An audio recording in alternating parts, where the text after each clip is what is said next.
لابد من استحضار المساهمة الوطنية لمغاربة العالم في الرفع من مستويات الإيرادات الخارجية للمملكة. فخلال الثلاث سنوات الماضية سجلت تحويلات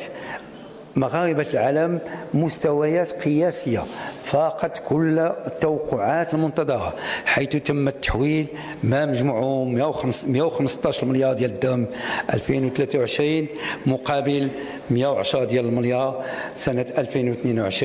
يعني بمعدل نمو ديال 4.1%. وخلال 9 الأشهر الأولى من سنة 2024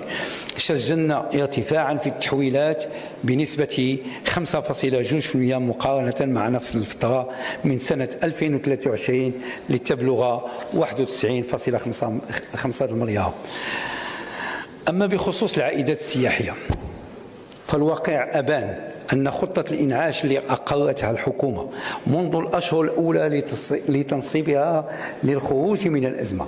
وبلورة خارطة الطريق جديدة للقطاع السياحي قد أثبتت نجاعتها، حيث واصلت أعداد السياح الوافدين على المملكة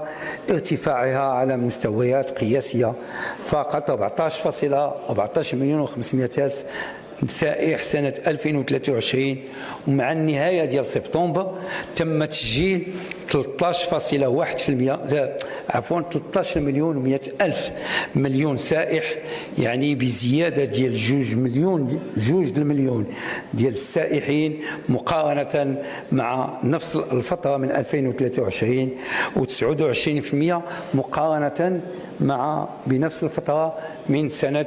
2019. وقد بلغت عائدة السفر 87 مليار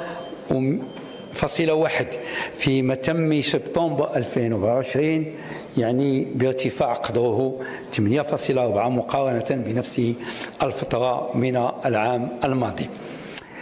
وحوالي تقريبا 44.7% مقارنة بنفس الفترة